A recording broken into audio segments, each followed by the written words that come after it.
how to use the Goldair Wi-Fi panel heaters. Because they're Wi-Fi enabled, can control them from the app. But let's just look at, assuming we're not using the app, we can turn them on there. And the thermostat is this little bit. So if we pull it fully out, then it performs better.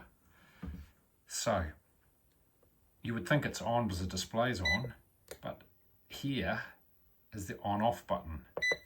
And the bottom left-hand corner, it currently has off, so you'd think lights on there on the on-off button. You'd think it may be going, but it's in the off mode. Now, by pressing the on-off button, you'll see on the display it has on there, and that is the key. And you can adjust the thermostat.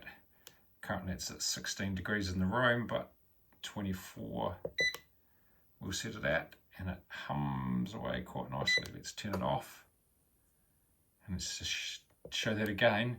Bottom left-hand corner is the key part, on or off. That is the wonderful heaters in most rooms.